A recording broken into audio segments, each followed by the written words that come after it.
Today's topic is therefore keep calm and expand your business to the UK. So we invited guest speakers for this occasion who will introduce the British business environment more closely and from an insider perspective.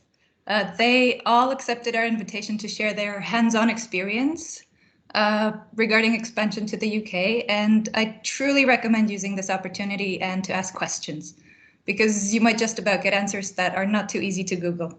So you can use the chat room to post your questions, or you can also use the hand emoticon to raise your hand as well, and we'll give you the space, either after each section, but also at the end of this whole webinar. Now, as for the house rules, please keep your microphones off during the presentations, and I would also like to point out that this webinar is going to be recorded, so let us know in a private message if there are any issues with that. Now I will hand over the imaginary microphone to Bettina Molarova from the Department of International Trade at the British Embassy of the Czech Republic, who will take you through the first part of our program, which will focus more on the practical aspects of doing business in the UK, whereas the second part will be more about what kind of institutional support programs there are and that you can use. So Bettina, over to you, and thank you very much. Thanks very much, Zuzka. Yes, my name is Bettina Molnárova, and I'm the Director for Foreign Direct Investments at the British Embassy in Prague, and I will be guiding you through today's event. As Zuzana mentioned, you are certainly up for a treat today. Let me introduce straight away the first presenter, Petr Sokoenik from Whalebone, an exciting Czech company that succeeded in the UK, and he will share his personal experience. Peter, the word is yours. Sure. Good afternoon, everyone. Thank you for the introduction, and let me share my screen. We'll see it's going to work. Can you please confirm, Bettina, you can see the screen? Yes, we can. Great, amazing. First of all, let me mention why I'm talking here today. The reason is that Whalebone is the company that went through the cooperation with all three subjects that are behind the webinar today, and I'm going to sum it up. And I was personally responsible for our market entry to the United Kingdom, and it was specifically internet service providers industry.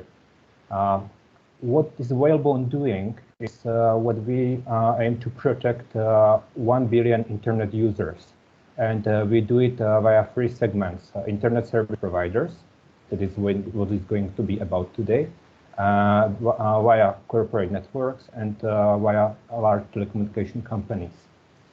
But we are here today because of the United Kingdom and because of our cooperation with these three subjects I've mentioned. It started everything in 2018 with our first contact with the British Chamber of Commerce, whilst we were part of the Meant to Grow mentoring program. Meanwhile, we have also established contact with the Department of International Trade, and everything resulted in cooperation with Czech Accelerator, better to say Czech Invest. What was our cooperation with Meant to Grow program about? It's said to be a mentoring program, but it's not just a mentoring program. From my point of view, it's a very good networking platform. And actually, you can see two faces on the right side of the screen. It's Sarab Gupta, that is ex-CIO of Vodafone Czech Republic. And as a result of Meant to Grow, he also became our advisory board member. And there is also Pavel Přikryl. We have met him also during Meant to Grow, and he's currently our seed investor. And I'm proud to announce that we have today announced Series A investment today. And Pavel and also other angel investors joined it, and they are quite satisfied with that. And it has some roots in Meant to Grow.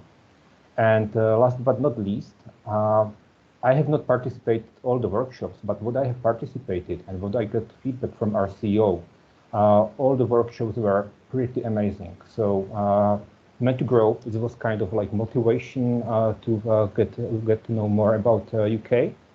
And as a result, we started communicating with the Department for International Trade.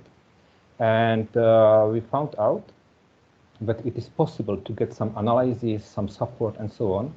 And we are a company driven by data, so we asked the IT to the country analysis. They provided a quite comprehensive report, and it gave us a lot of answers, but also a lot of additional questions. And we start thinking about how to boost our sales in the UK, or how to even start.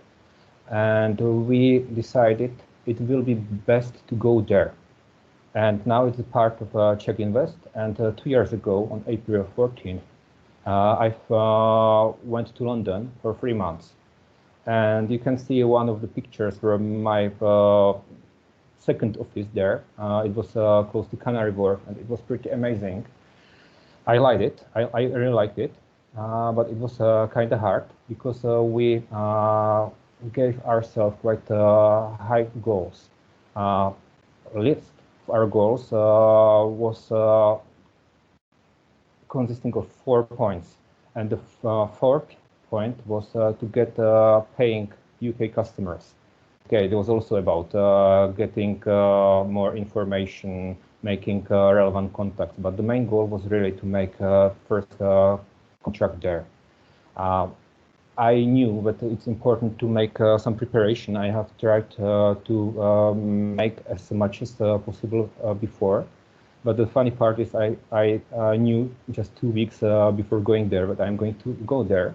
So it was possible to make more in the preparation phase.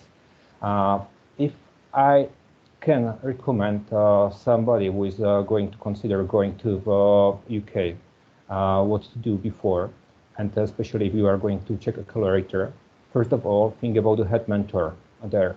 It took almost 1 month out of 3 months to finally select a head mentor, and it quietly made our presence there slowly. Second thing is to go before going there is find the relevant industry events. There are plenty of them, and not only in London but everywhere in the UK. And it's really good to make a list of them and to get there, and also to start cooperating with industry bodies. They are usually able to help, and it's a very good and effective way. And last but not least, make a research of potential opinion leaders via LinkedIn and try to get a contact to them. During the execution, we've got a lot of mentoring, a lot of consulting, and we made a contact to ISPA and WSPA. These two bodies are very important for us today. We have a very good connections with them, and we are able to get to our customers via them. And as a result, we got first two paying customers in 2019. Today we have tens of them there. Last year we were shortlisted for the final round of ISPA Awards, Annual Internet Industry Awards, as the best cybersecurity solution. And I made quite of good friends there. And we are, I would say, it's the third most important market in the ISP segment of whalebone. And this year we would like to win the ISPA and to make more contracts and so on. But I have made a lot of mistakes there too. And I would like to give you my personal recommendation. What is the minimum you can do if you want to enter there?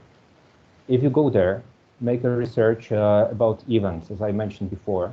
Use Eventbrite and wisely select what is good for you and attend as much events as possible. Second recommendation is not to focus on London only. Go out of London because some regions, some cities are very specific about what industries are there. And for me, I made more business out of London than in London. Also, select very wisely what you are invest your money and time in. There are plenty of opportunities and you can get overwhelmed by them. Fourth, find potential partners in business verticals. For example, from Czech, Slovak companies that are there, and try to make some cooperation together. There's, for example, Slovak company doing business in UK, selling some radio, satellites, and so on.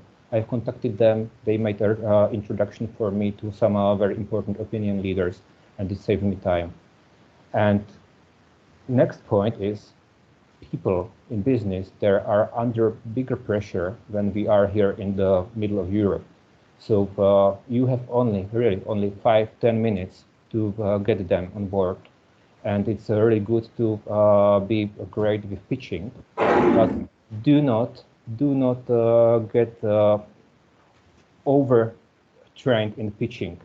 There will be a lot of people, especially in the accelerators, especially in some co-working areas, that would like to try to give you some training about pitching. Do it, but be very effective and better train pitching in real environment. And the last recommendation, it can seem to be funny, but as you can see on the right side, our first customer was Mark Trojáček. He has a Czech name, but he doesn't speak any Czech. His father was Czech, but he died when he was very young. But he was our first customer, and he was brave enough to try us because of his Czech roots, and he really helped. And I have met a lot of such second-generation immigrants who helped me there too. So it's can be seen as quite odd, but it was really helpful. And last, my slide is saying good luck in the UK.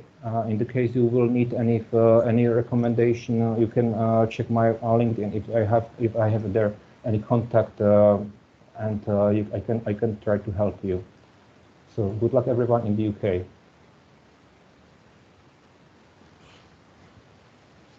Thanks so much, Peter. This is a great presentation of what the company has achieved in the UK and your journey.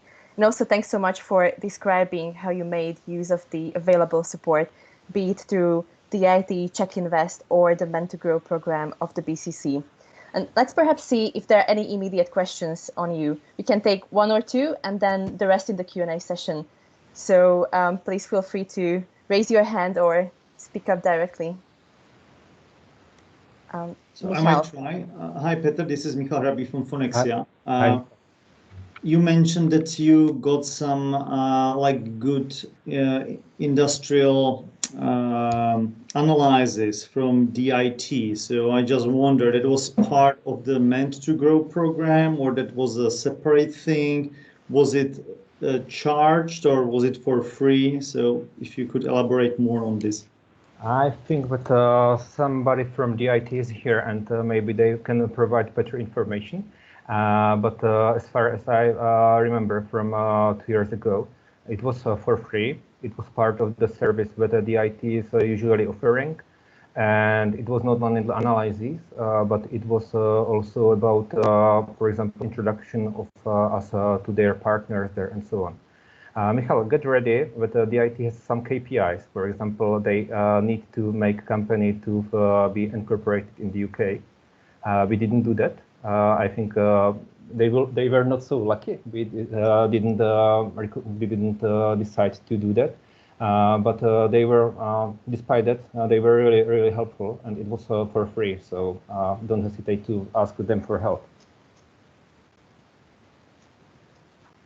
And Michal, I'm very happy to tell you more about that, after the event. Any other question on Peter? Okay, so maybe we can return then to the questions in the Q&A session. So thanks again, Peter, for your presentation. And now I would like to introduce you to George Windsor, who is the head of insights at TechNation, the UK's most important growth platform for tech companies. And George speaks about the UK tech sector and its potential on BBC and many other media outlets. So I'm certainly looking forward to hearing from George firsthand.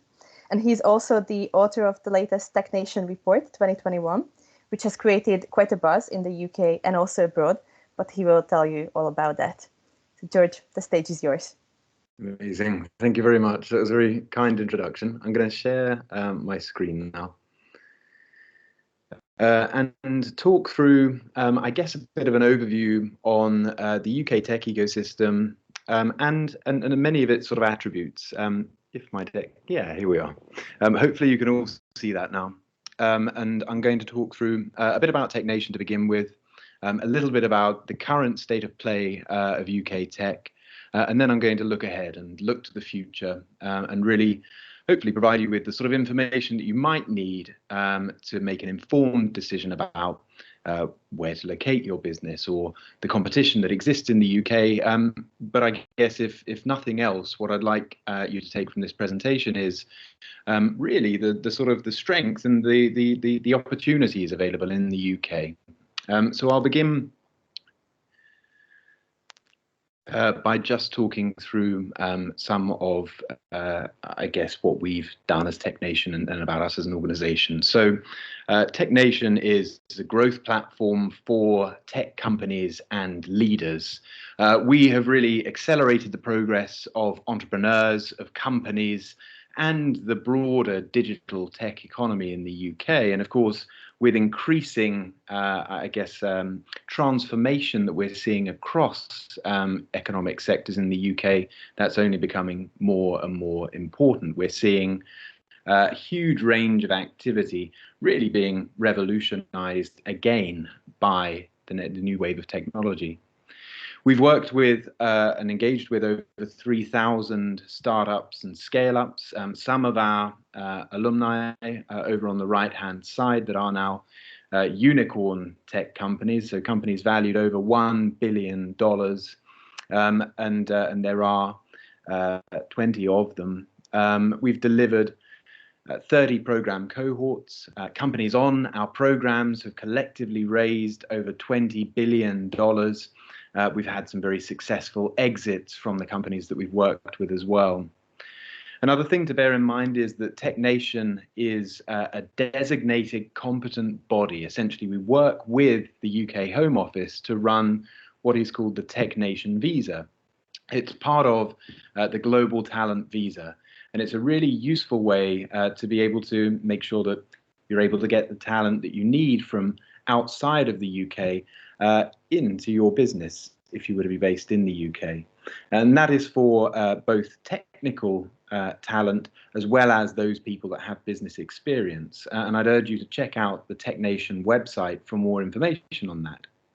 We also have a digital business academy and have had over 57,000 learners on our digital business academy. There are courses on there ranging from an introduction to digital marketing through to far more advanced, I guess, courses around really scaling a digital tech business. So something there for everyone.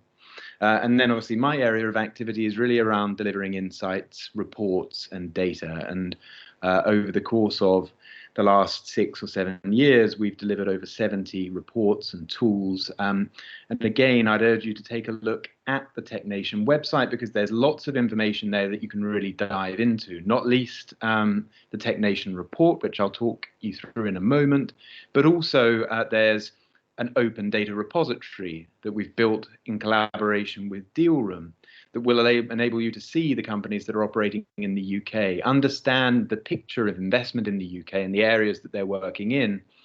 And alongside that, we have reports on jobs and skills. Of course, talent is going to be incredibly important if you look to both establish and scale your business in the UK. So take a look at that. And hopefully that gives you that sort of comprehensive view on what the UK ecosystem will look like. But I'm not going to leave you to just explore the website. I'm going to talk you through it in a second. We do this we do our work by empowering ambitious tech entrepreneurs. We have a number of different areas of activity from our growth programs like Founders Network for early stage scaling companies through Rising, I guess a network for early stage scaling companies through Rising Stars, which is a pitching program, Upscale for mid-stage scaling companies, and then Future 50 for those later stage scaling companies. They're the companies, many of them that have gone on to achieve that unicorn status. And then we have sector programs. So for, I guess, certain areas of activity within tech, we have specific programs tailored around the needs of those areas, like applied AI, net zero, fintech, and law tech. So it may well be that you share, I guess, that sort of area of activity in common with many of the companies that we work with. In doing that, we also obviously produce insights. We have a sort of skills development function which incorporates the TechNation visa, as well as the Digital Business Academy that I mentioned previously. And here, I mean more for the images of the covers than anything else, but we deliver reports. So again, just to emphasize that point, do take a look. And I think it was a really important point that was mentioned about not just focusing on London. We have a truly national network of support. So we work right across the United Kingdom, where we see a myriad of opportunities.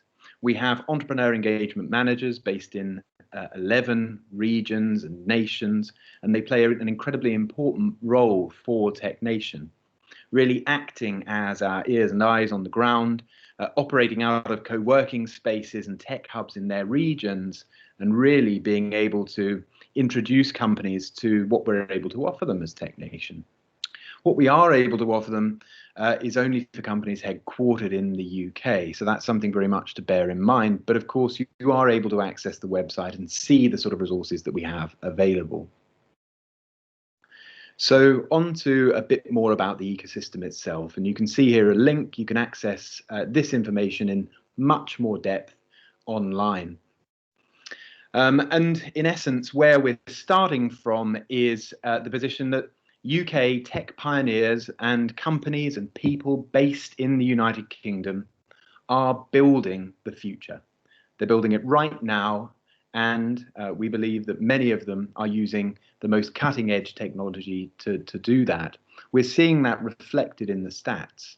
UK VC investment is third globally, that's venture capital investment, and it hit a record high of 15 billion in 2020. Despite, of course, all of the challenges that we experienced over the course of last year. I'm going to run through some key stats on what that looks like and really break it down for you. So VC investment in the UK, as I mentioned, at 15 billion, that puts us just ahead of India and quite a long way ahead of other countries in Europe. This may look like we're sort of pitting ourselves against other countries, and that's not really what we're trying to do here. It's to give a relative sense of performance, but actually we know that many of the companies we're working with are global by birth, and therefore it's about the interconnectivity of this global tech ecosystem that matters. In addition to that, we know that investment actually is majority from overseas in the UK. And so it's incredibly important to maintain those relationships and to really foster that sense of the UK as part of a global tech network. We saw UK deep tech investment rise by 17% in 2020, the highest rate of growth globally. It is a high rate of growth, but actually in absolute terms, there's still a fair way to go in comparison to the likes of the United States and China. However, the growth that we've seen in deep tech investment is a really good gauge, I guess, of really developmental activity in the public and private sector in UK tech, and gives a good indication, I guess, of the direction of travel. Deep tech being a range of cutting-edge technology areas, including artificial intelligence and machine learning, blockchain and distributed ledger technologies, AR, VR, really those technologies that we know are really driving transformation. This is the point that I mentioned, and in fact I thought I was going to flick onto this slide, but the UK is incredibly open to international investment. So 63% of investment into UK tech companies came from overseas in 2020. A big chunk of that came from the United States and Asia, and that's steadily increasing. It reached its peak in 2019 at just under 70% of all VC investment that was made into UK tech being from overseas. And last year, that trend was not too far away at all. For us, this indicates, as it says here, the openness of the ecosystem, and I guess the UK really being a shining light in the world when it comes to tech, and when it comes to the development of new investable technologies and companies that are really taking things forward. We also see that the UK is third in the world for impact tech investment. So investment that has more than doubled since 2018, 160% increase. In the US, it rose by about 15% over the same period. And the UK is in very good company when it comes to this impact tech investment. We can see that European startups and scale-ups are far more impact focused than many of their global peers, and there's been a huge surge in impact investment with about nearly a 10 times increase between 2014 and 2019. They include some of those companies that are now unicorns, and in fact many multiple unicorns like Octopus Energy, Arrival, Tokamak, and the Meatless Farm Company in Leeds. Those bigger companies that I mentioned first, Octopus Energy and Arrival, really illustrating that a company can achieve supreme scale as well as tackle some of the world's greatest challenges. And then when we break this down on a sort of city by city basis, we can see that London is fourth for tech VC investment in the world, behind just San Francisco, Beijing, and New York.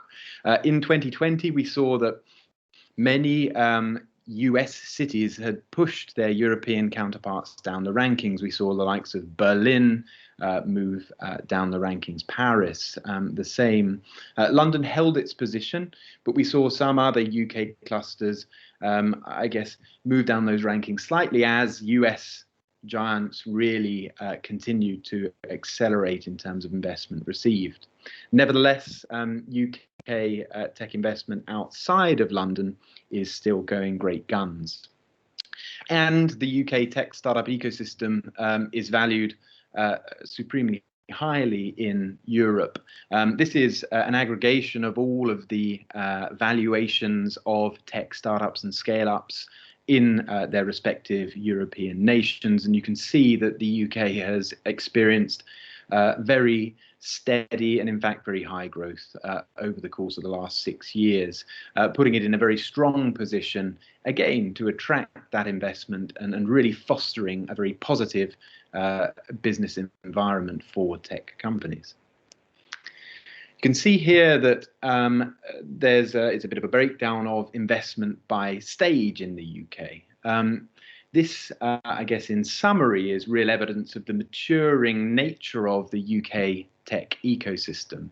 Investment in seed stage companies has decreased as a proportion of overall investment. It's not actually decreased in absolute terms, but we have seen many more mega rounds, those rounds above $250 million, and large, or in fact that's mega rounds plus mega rounds, $100 and $250 million, and an increase in Series C and Series B investments over the last few years. There's still a very thriving and vital seed stage investment ecosystem in the UK, but we have seen a real burgeoning of that later stage investment. And this one really a bit more of a macro picture, but tech's contribution to the economy is on the increase as well. So it's not just about investment, it's not just about our position in the world, but actually tech is delivering back to the UK economy. And this is the rate of change based on the previous year rather than anything absolute. But you can see over the last 3 years that there has been a significant pick up in the contribution that tech is making to the UK economy. So looking ahead, what does this mean? And actually getting into a bit more of the detail. Well, what this means is there may be a bit of a changing of the guard when it comes to investment in different sectors in the UK. We saw that fintech investment, and that's VC investment, took a bit of a dip in 2020, whilst we saw other areas like transportation and energy have quite an increase, alongside security, cybersecurity in this instance, that we know obviously has really been boosted over the course of the last year. In addition to that, there are some incredible cybersecurity companies that have received significant investment, which does shunt that up, and they're at the very sort of late stage.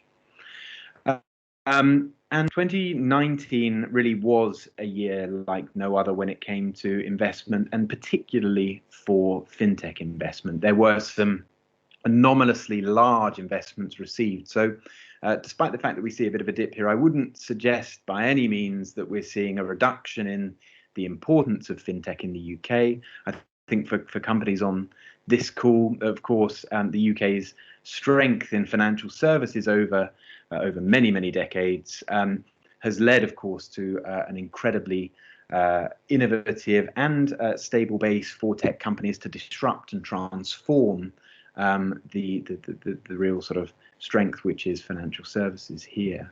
In 2021, we've already seen record investment made into UK tech. Over the first quarter, it received unforeseen levels of investment, in fact, around 9.3 billion euro, which is up at the sort of $11 billion mark. So we're already breaking new records into 2021, possibly because many of the venture capital companies in the UK and overseas were holding back some of that investment until they started to get a greater sense of certainty, which hopefully, and touch wood, it feels like we're starting to get towards. Go to the next slide if it will move on. Here we are. And when it comes to those billion-dollar value companies, I mean, for many people, this is a bit of a vanity metric. But actually, what we infer from this is the right conditions in place in the ecosystem to enable companies to scale to that billion-dollar value plus mark.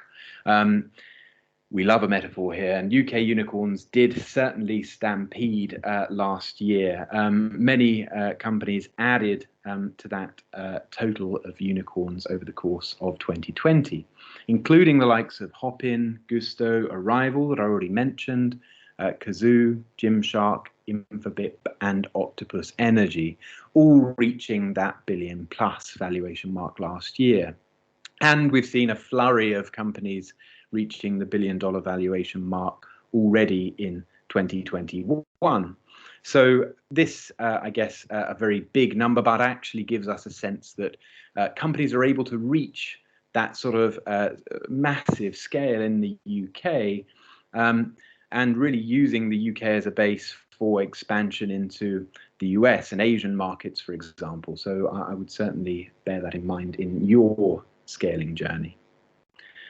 And in terms of talent and the sort of the stock of jobs in the UK, you can find more information in our jobs and skills report, which will give you detail on different roles that you may be recruiting for as a company yourself, if you were to expand to the UK or in fact outside of the UK with increasingly remote and flexible working. But we've seen a huge increase in the number of jobs being fostered by and created by companies in the digital economy. And tech jobs have come to represent an incredibly important part of the labour market, with nearly 3 million jobs in 2019.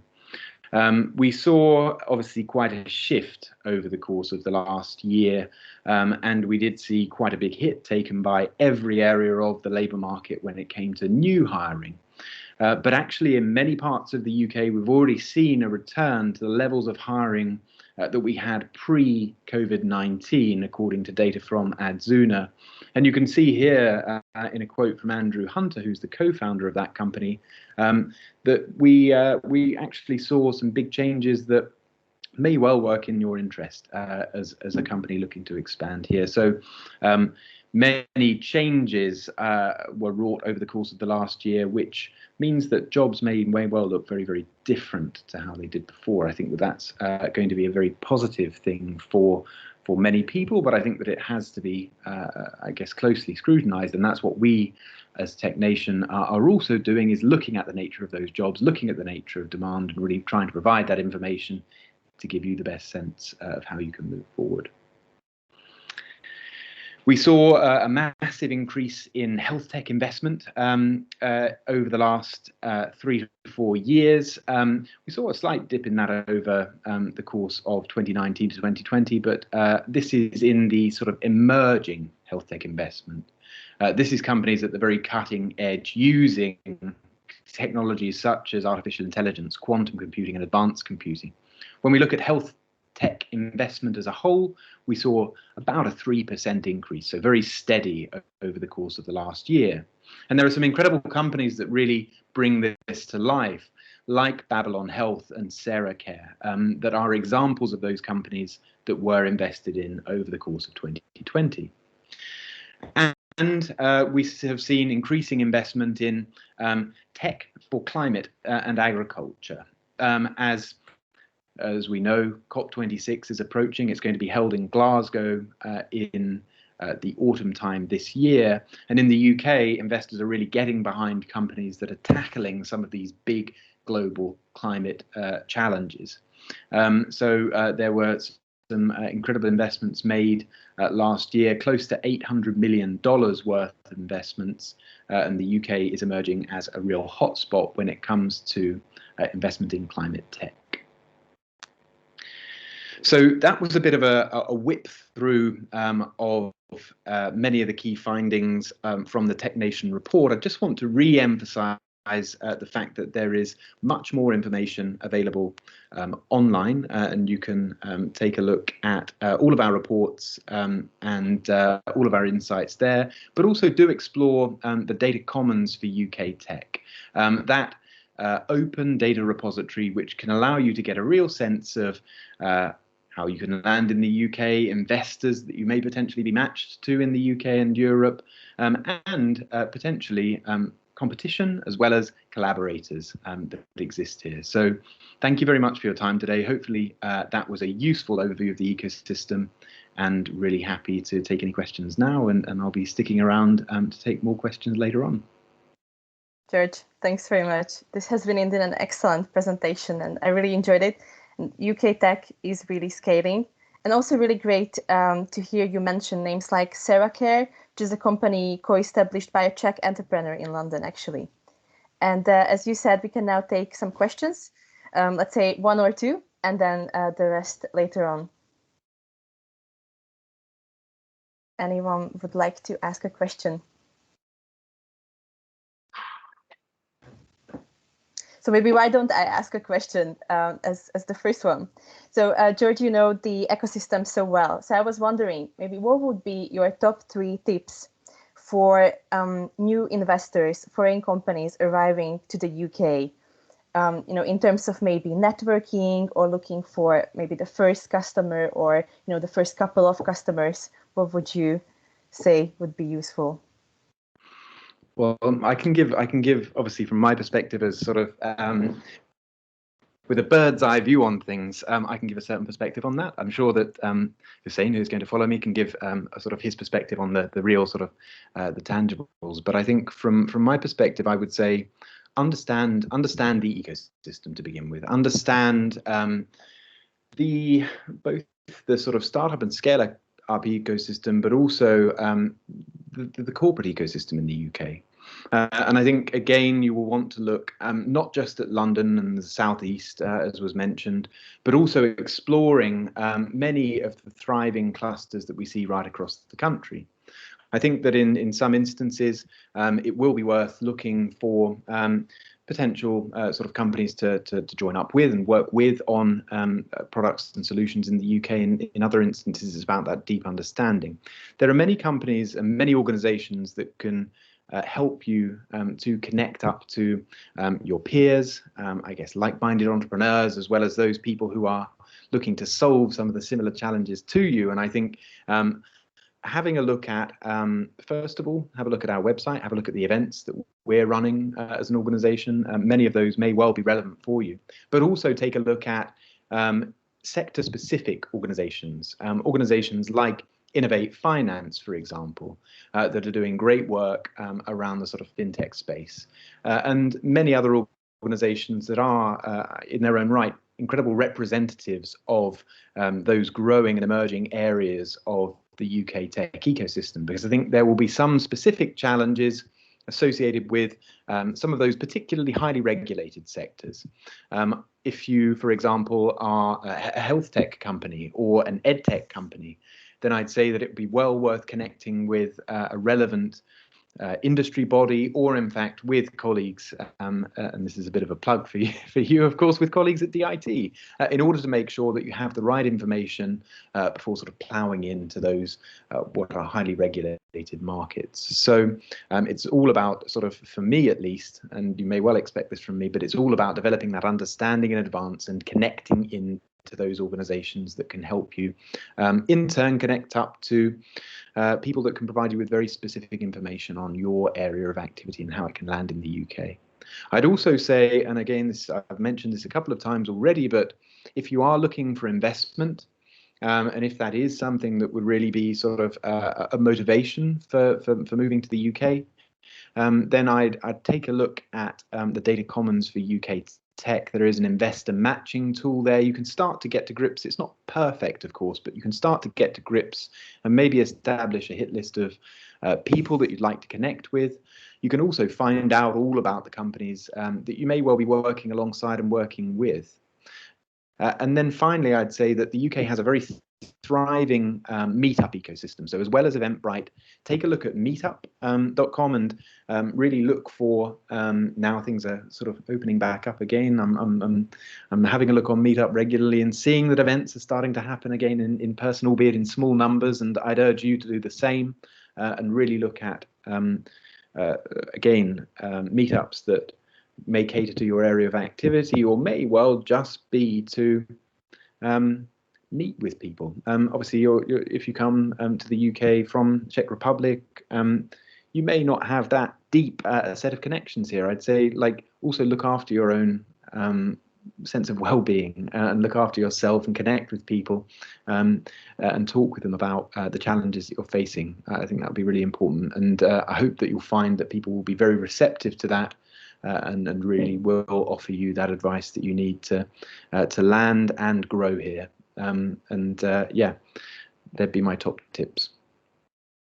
Thanks very much, George. These are really great tips. So I think we'll maybe take some further questions in the Q&A. So thanks very much, George. So you actually also mentioned some interesting stats on funding and the success and strength of venture capital funding in the UK. Despite the many adversities of COVID and massive uncertainty. So we will actually now continue with this theme. And so I would like to introduce now another excellent and very knowledgeable speaker, Hussein Kanji, who is partner at Hoxton Ventures. And Hussein will give us an overview of Hoxton Ventures, the kind of companies they're looking at, and his views on UK VC funding, as well as some tips for new investors. And Hussein, I know Hoxton Ventures has had some serious successes also very recently, like the Darktrace IPO. So looking forward to hearing from you. The stage is yours. Thank you. Yeah, we've had some good luck in the last 30 days. Two of our companies, which were also on the Tech Nation Future 50 program, went public on the London Stock Exchange, all in the month of April. So it was about somewhere around the order of magnitude, about around $9 to $10 billion worth of value that was kind of created in those IPOs, which was fantastic for us because we were the very first investor in both of those two companies. So that was a pretty good outcome. As a fund, just a little bit of context. So we're an early stage venture capital firm. We invest across Europe, which includes, in our definition, the UK, but also includes other places that most people wouldn't define as part of the UK, including Belarus and Ukraine. We're pretty agnostic towards the European kind of definition. Is three Americans who are living in London. We just look at stuff that's on this side of the pond that we think can grow up and become scalable on the other side of the pond, which is in the US.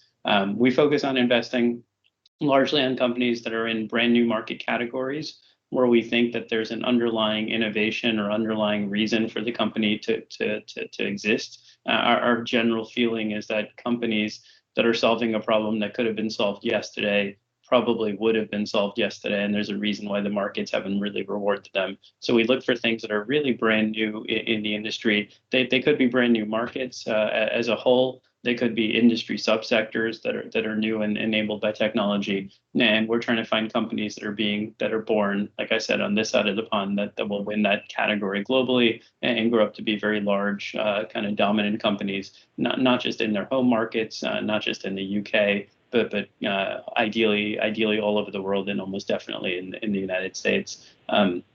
We do about 4 to 6 investments a year in terms of pace in our core program. We also do quite a bit of pre-seed investing as well. So we probably add another 2 to 3 deals a year on the pre-seed side of our program. Most of our checks are at the seed stage. So they're kind of somewhere between $1 to $5 million US into these companies that are fledgling, and then our pre-seed checks are usually, kind of almost from a sheet of paper. It's young entrepreneurs or older entrepreneurs kind of coming in, but they're very young companies where we're writing the very first check on that basis. And we spend a lot of time with our companies connecting them to kind of the good and the great in Silicon Valley, because we really do think that ecosystem matters, even if you're building on this side. We think most of our companies end up raising money out on that ecosystem on the West Coast, and most of our companies, if they get acquired, usually get acquired by Bay Area companies as well. We're also very bullish on the UK as kind of an emerging center. I mean, it's probably emerged at this point, but it's become a pretty dominant place to house these companies if they're starting in Europe. This is a very normal place. So one example of this is we funded a company in Latvia about 2 years ago. The company, the CEO moved across to the UK, kind of built up a decent sized business in the UK, and has since now moved over to the East Coast in the US, and he's kind of scaling up the sales organization. That's a pretty standard playbook for most of our companies. We don't end up investing in any specific sectors. We're kind of agnostic. Where our view is that new markets can be created all the time in lots of different places, and we're software investors, so we're looking for software companies that are in these new markets. And so, our companies kind of span the range from everything. My last deal was a protein engineering company where I had to learn a lot about how molecules and therapeutics are made, and how AI could actually help produce the next generation of these kinds of compounds that go into the body. So lots of learning there. The deal before that was a construction software company where there was a company building what looks like a hard hat or a safety helmet with augmented reality built into the helmet, so that the construction worker can see the 3D visualization of what it is that they're building layer by layer, kind of in front of them in real space. And get rid of any error that they might be able to that might happen. So you can almost the exercise that I got to do, which is kind of fun, was lay down a bunch of bricks, and I had a bricklayer on one side and I had the helmet on my side, and I could lay down the bricks faster than the bricklayer could, because the software told me exactly where every single brick should go, and told me how to correct it when I was off by a millimeter or so. So it's impressive. They just raised a 20 million pound round to kind of step on the gas and go into the U.S. market, and they've landed a whole bunch of kind of big accounts on the customer side. So you can see these companies have nothing to do with each other. And then obviously we mentioned Deliveroo, which is a food delivery business, and Darktrace, which is a cybersecurity business. So we're pretty agnostic in terms of sectors that we focus on. We're a very small team. We're a team of 3 people. That's it. We don't have any junior staff or any analysts or associates. So we look at all these things ourselves. Most of the companies end up choosing to take our money, not necessarily because of the money, but because they want to work with one of us, because we know something about the industries that they're in, or we have a network that would actually be complementary to what they're doing. And we like being the first investor in these companies. And that's kind of all we do for a living. So that's kind of us in a nutshell.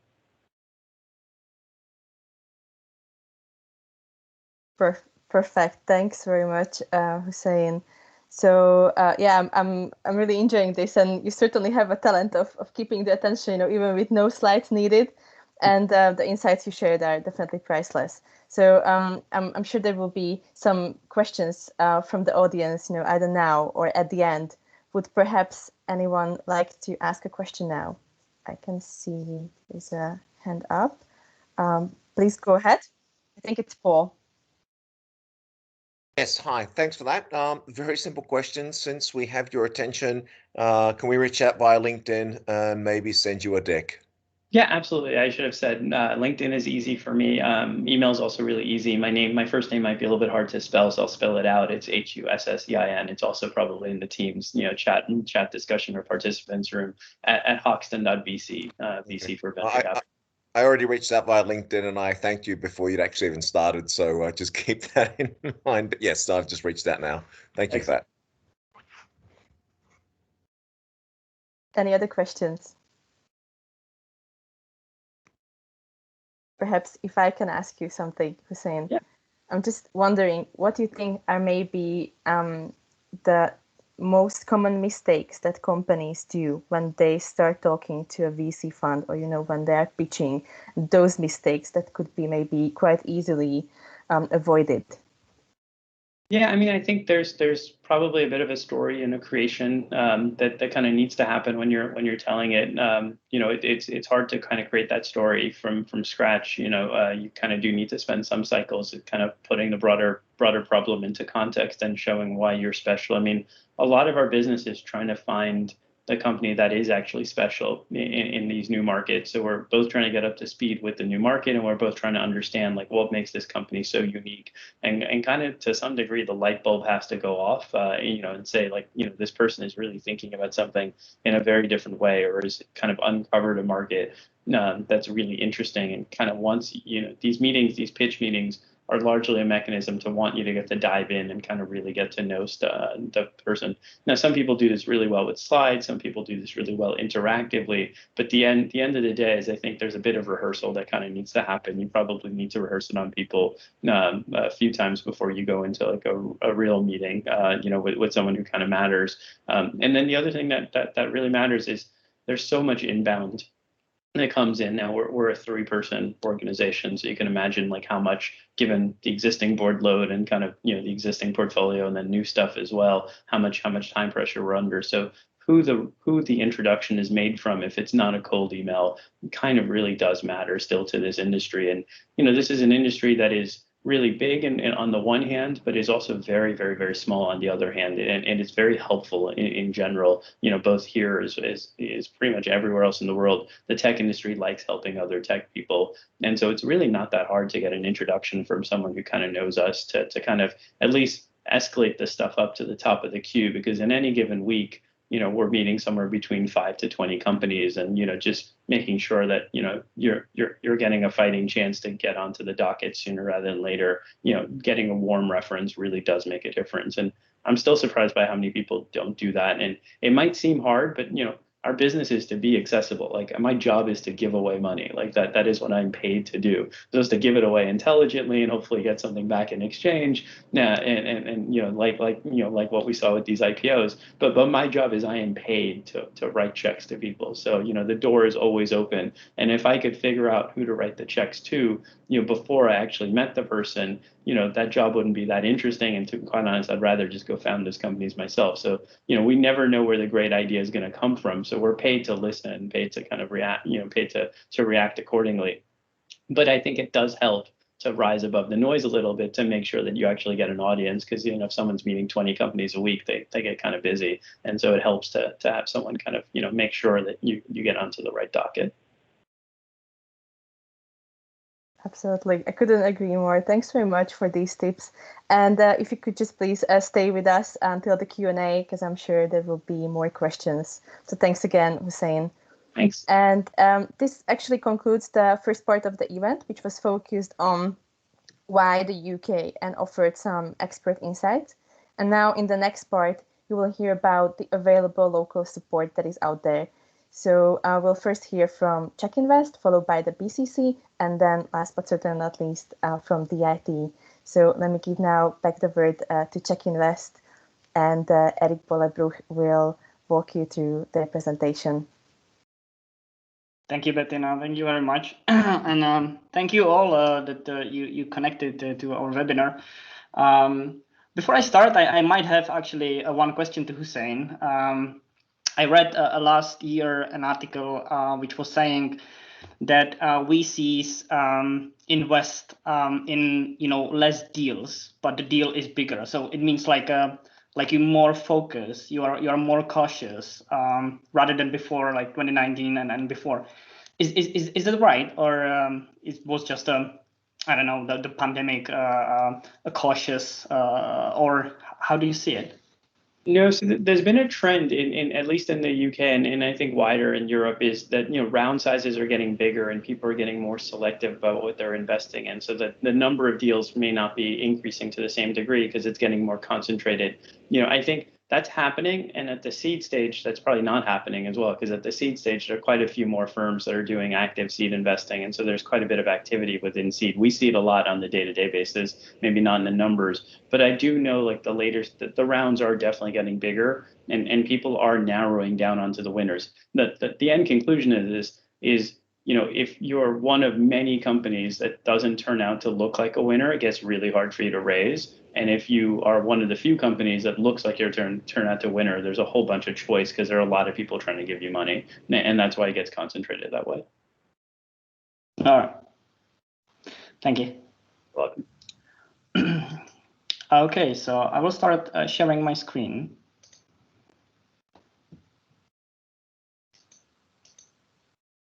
Bettina, can you just please confirm that? Yes, you can see it. So hello again. My name is Eric Blabruch, and I'm a foreign officer for UK and Ireland operations.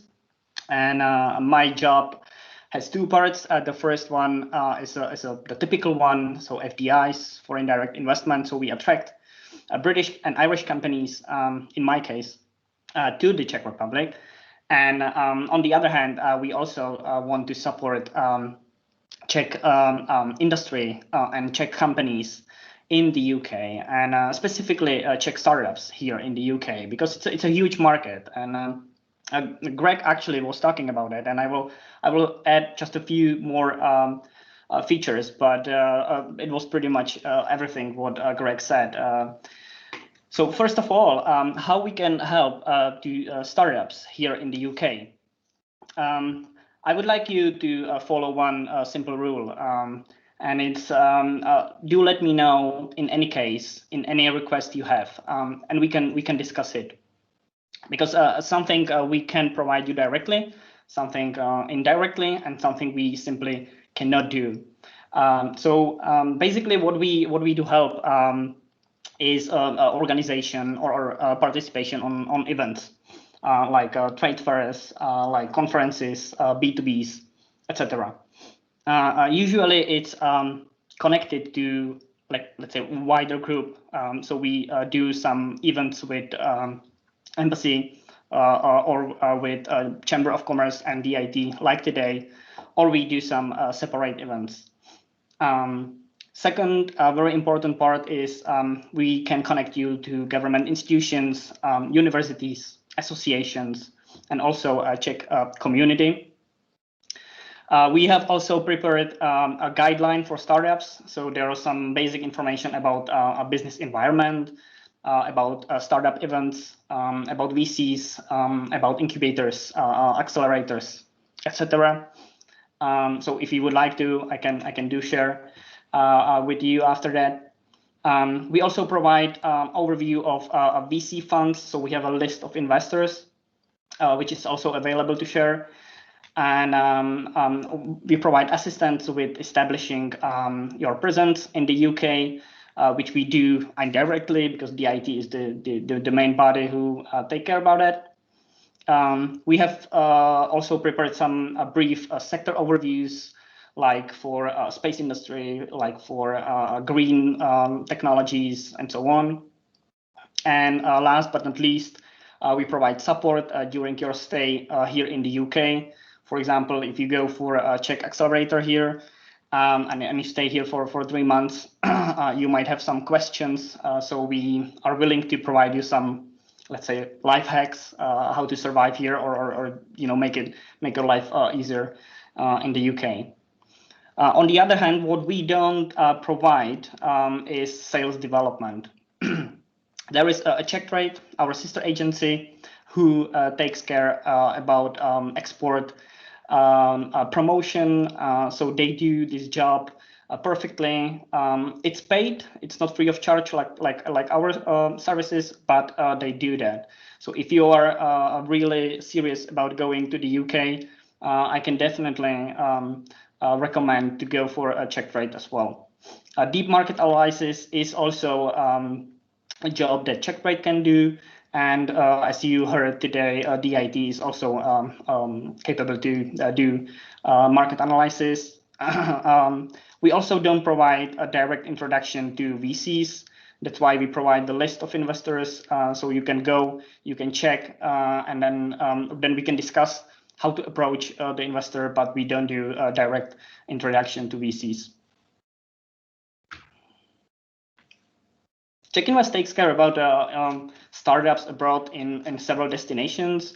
So besides United States and Singapore, we take care about London, or not only London, but UK.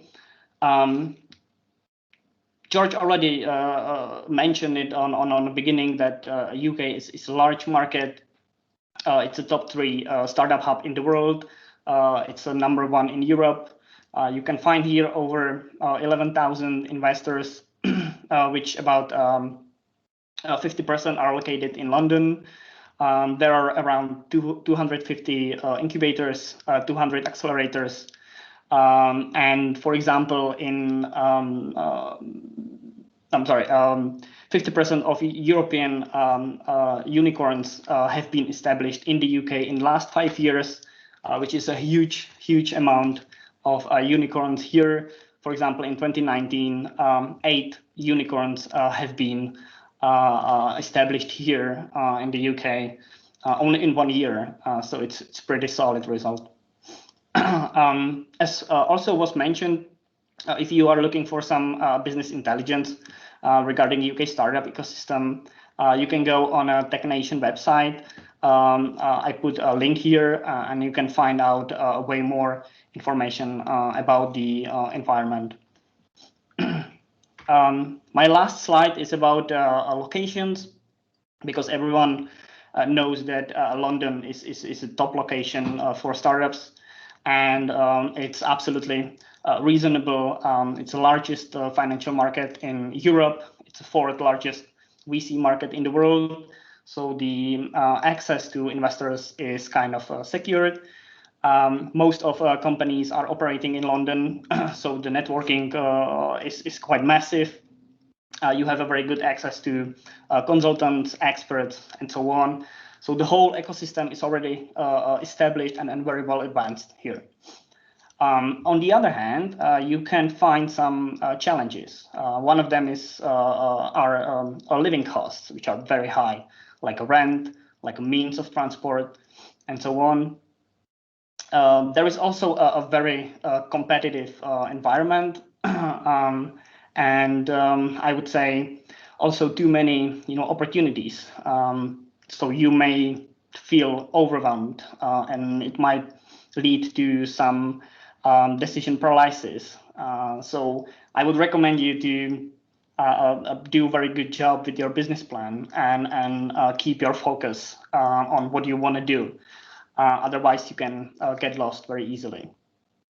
So what I want to say is it's good to consider another locations such as Manchester or Cambridge, Bristol, Edinburgh, or the Thames Valley, because you can find locations which are relatively cheaper with very advanced market, very strong purchasing power parity of locals, very good transport to London if needed. So it's not only about London, despite the fact that London is the biggest market. It's might be wise to consider another location as well. So if you need anything, just let me know, and I can give you some recommendations. Thank you, and I will give the floor to Zuzka, and she will tell you more about the startup programs we have abroad. Thank you.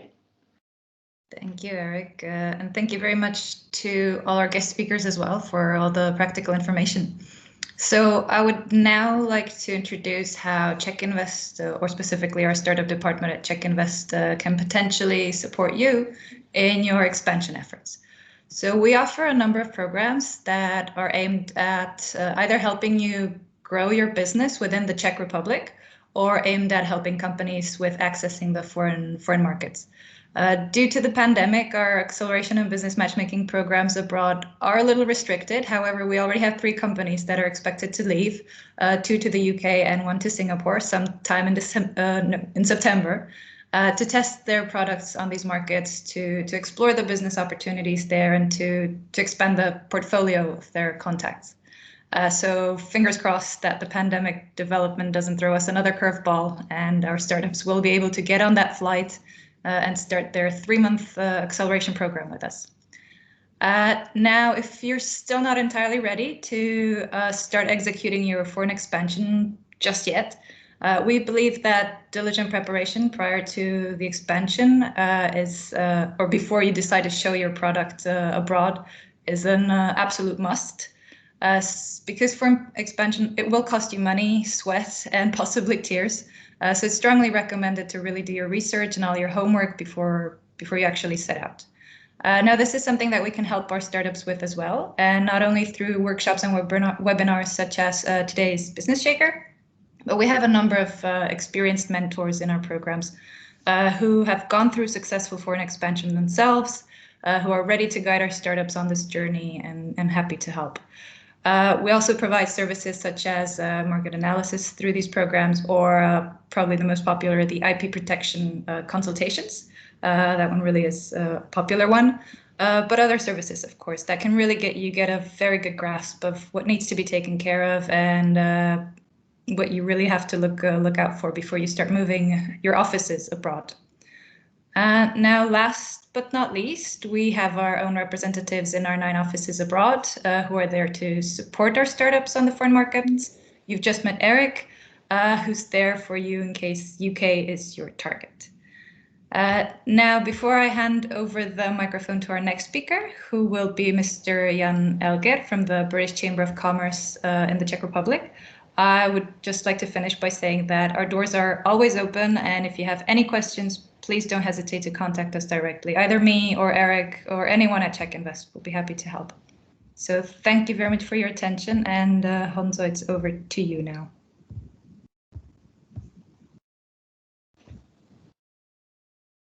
Do we have Honzo here? Thank you very much. Can you hear me? Yes, we can, and we can see your presentation. Wonderful. Thank you very much. Thank you all of our speakers for being here with us today. Thank you also to Czech Invest and the British Embassy for International Trade for putting this event together with us. And I greet you all from our freshly moved home offices. And my name is Jan Elger. I'm taking care of mentoring program for B2B startups at the British Chamber of Commerce in Prague. If I may, next slide. Thank you. All right. So we started a mentoring program for B2B startups 3 years ago. Meanwhile, the program and 36 companies. The reason for starting mentoring program for startups was simple. We had a 10-year experience with the mentoring program for women, which involves a couple of hundred of people each year. And we realized that the British Chamber of Commerce provides pretty good network of business people. We have approached to the biggest British, but not only British companies in the Czech Republic and the people on the highest level of management. And therefore, we had an idea to help spread the wings of young and starting Czech companies and connect those excellent and talented people with starting companies in Czech Republic, and maybe to help them expand to the United Kingdom and maybe further behind the pond. The mentoring program evolves around 4 pillars. The first pillar is tailor-made mentoring, where every applicant will fill in detailed information about the company, about the stage where they are now, and what are the plans for the future.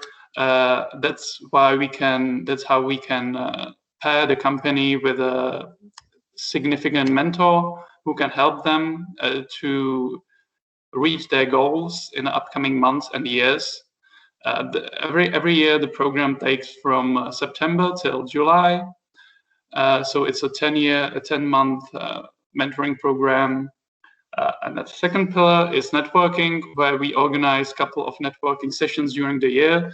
Unfortunately, in these circumstances, it was not possible this year, but we hope the situation will improve in the short future, and we will be able to meet at least once before the end of this year, of this year's program.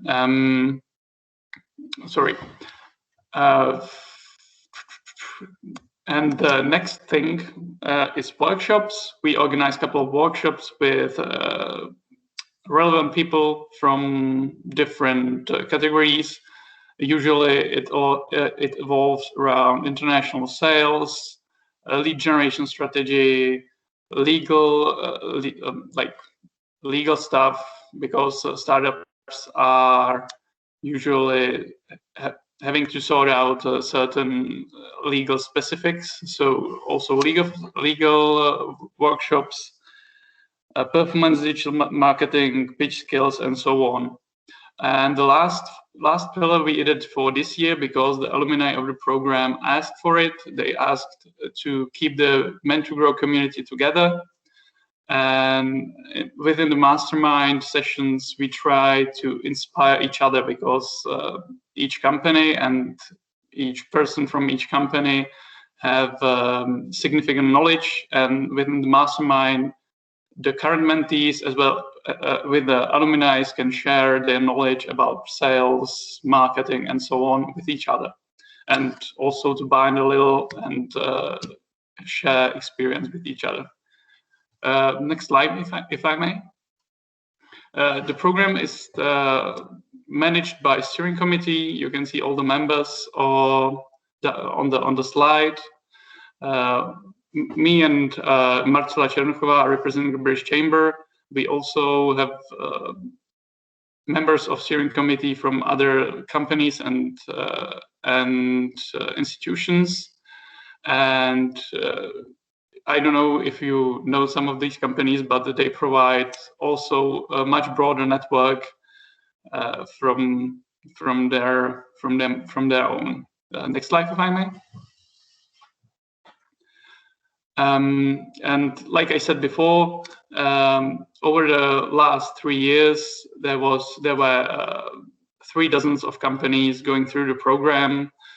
Some of them already expanded their operation beyond the borders of Czech Republic. Some are planning to do so in upcoming months or years.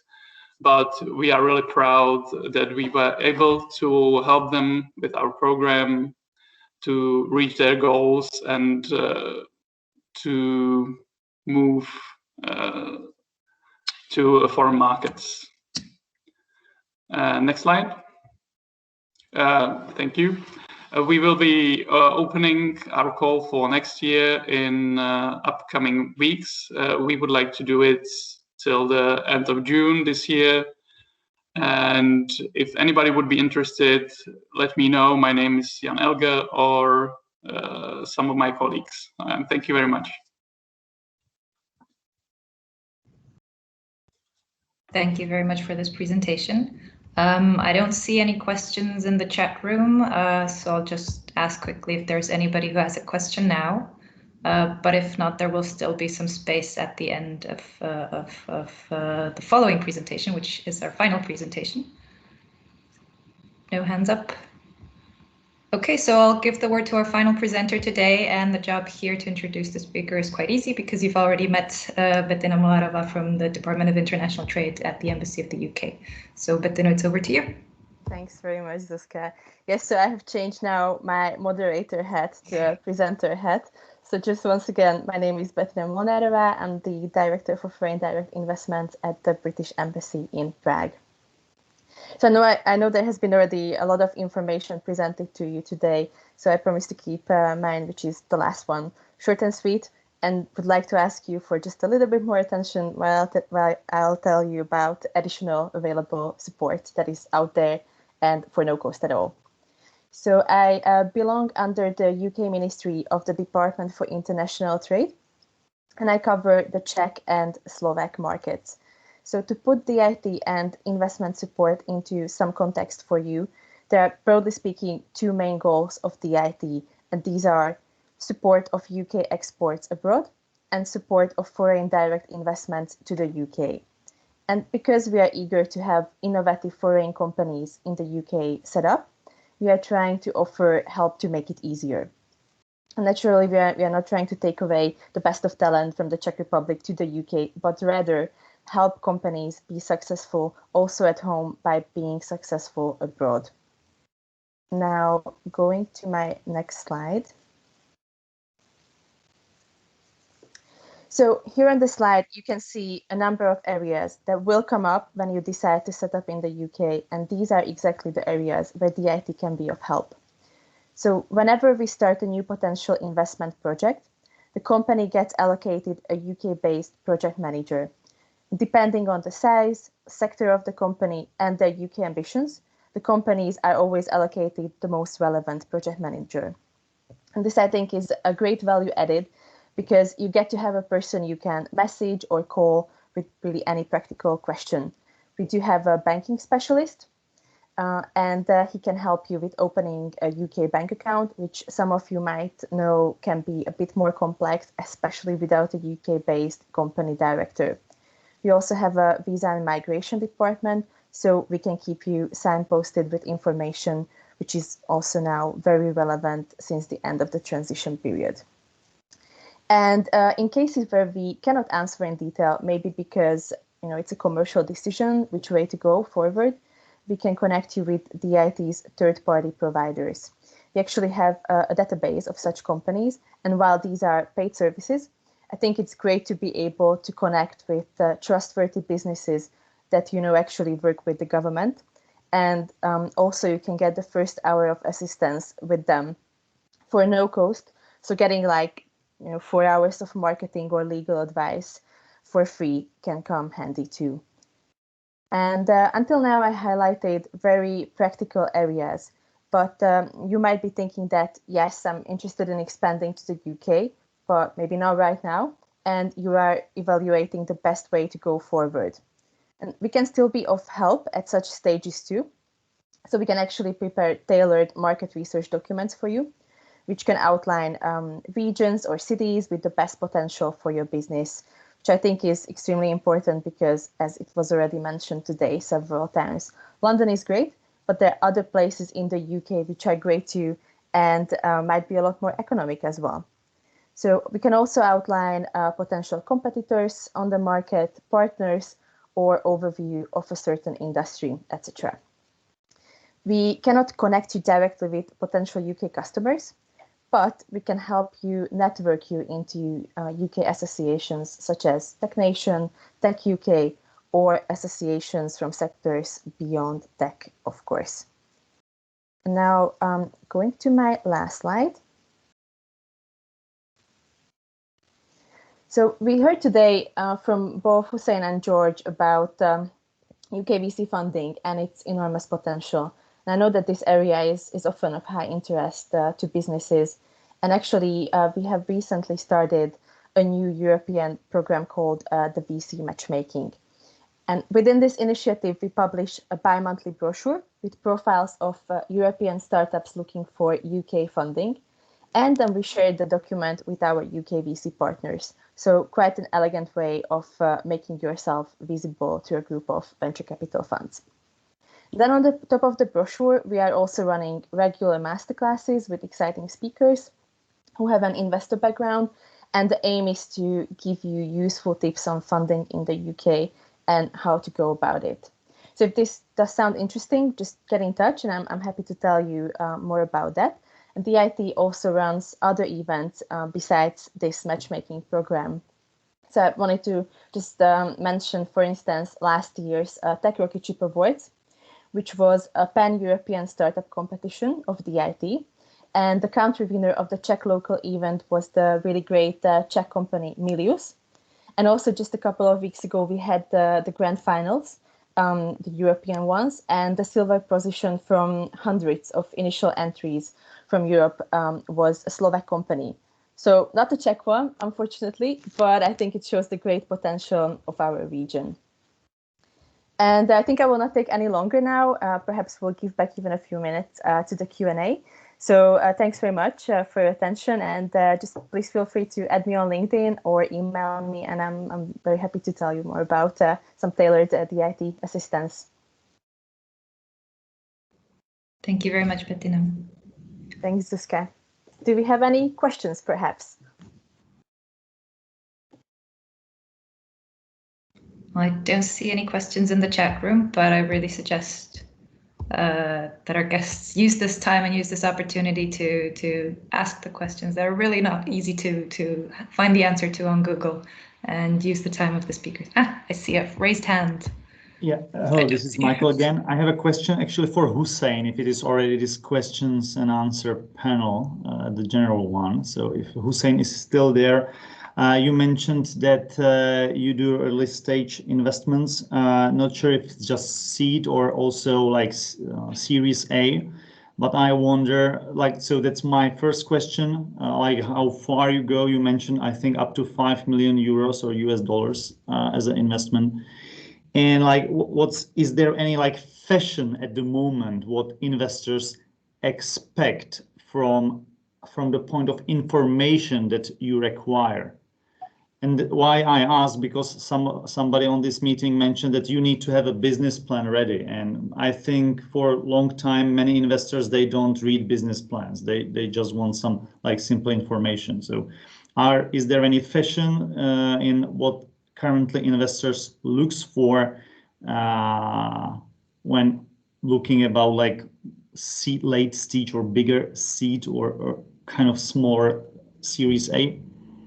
So we do primarily seed, although seed rounds have been getting bigger, so they can go all the way up to 5. I think round sizes that are at the A's are usually bigger than 5 these days, and so that gets tough. And in some geographies, round sizes are still small, so it's easier for us to then do later stage like Series A type things. But we're kind of constrained by our maximum check size, which is about 5 million US. In terms of what's fashionable or what trends in the industry, it changes all the time. I mean, the last few months, there's been a wave of these instant shopping cart or instant grocery companies. One started in Turkey and has come to the UK. There's like 5 or 6 of them in the UK. Apparently, the American one that's done really well is also coming to the UK. You know, that was very fashionable, or has been very fashionable. You know, 2-3 years ago, scooters were very fashionable. Everyone had investors largely, I mean, most investors, I think, kind of follow the herd. So when a sector gets hot, there's lots of money that kind of goes into it. We tend not to do that. I mean, we pay virtually no attention to what other people do, and nor do we really care what other people do. You know, our job is to make our investors lots and lots of money and build these companies. And if we do what everyone else is doing, it just gets competitive.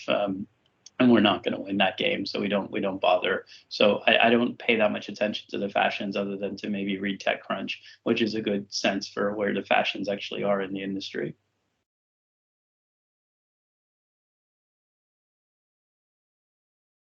Yeah, thank you, Hussein. You're welcome. Okay, I might see another question in the chat room. Petr Sokoenik. Oh, that's a message for Miguel Rabi. As we finish Series A this month, I can share our experience. Our lead investor read the business plan, considered it, and have even asked to make some adjustments. I'm not sure if Petr or your teams are not working, or... It is, I just didn't want to talk. Okay. You're very welcome to speak.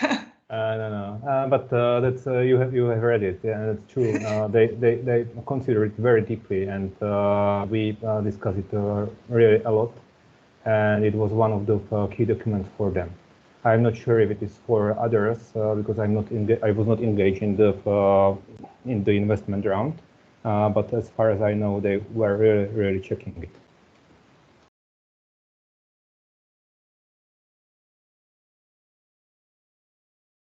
Okay, did that answer your question, Michaela, maybe?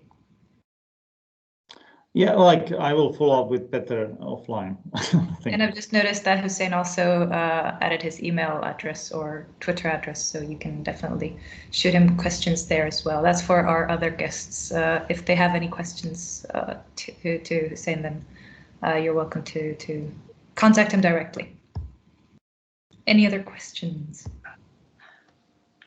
I will ask one. Yeah, I will ask one question. We have a Brexit done, and everyone probably read about that. Every single day, so many stuff. But I'm gonna ask because it might be useful for everyone who is considering expansion to the UK. Are there any restrictions for Czech startups being on the UK market right now? And this is a question maybe for DIT, maybe for George or Hussein in their own perspectives. Okay, well, maybe I can go as the first one, as the DIT representative. I don't think there are any additional significant restrictions, Eric. I think companies definitely need to get familiar with visas and how they sort out their visas. But I think the information is out there, and if it gets overwhelming, then we are also very happy to sort of streamline the key information to companies. And so other than the visa requirement, there isn't anything immediate, I think, for the companies. Would you see it differently, George, perhaps? No, I mean, I will be led by your wisdom, I think, on this one. But I think the only thing I'd say is if you have a look at the visa requirements and then you're still unsure, take a look at the Tech Nation website, because as I mentioned, we have the Tech Nation visa, which of course previously wasn't necessary for people in Europe, but now is a great way to be able to come to the UK, set up or work for a digital tech business. There are some eligibility requirements, of course, and you can find those all online at technation.io. But I think, yeah, for me, that would be the main one too.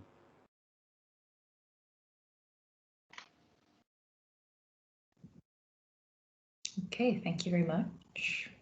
We are running a little over time, but if there is any final question, if there are any final questions, then please shoot. And if not, let me check the chat as well. Nothing in the chat. Well, if not, I think this is it for us. I'd like to thank all the speakers and also all the guests for taking the time to be with us here today. If there are any questions that come to your mind later on, then do not hesitate to contact us. We will share the question to the person that is directed to. I see we have a guest arriving just now, so that probably won't work out anymore. But yeah, thank you all for your time, and we'll be in touch. Bye. Likewise. Thanks very much. Bye-bye. Have a good evening.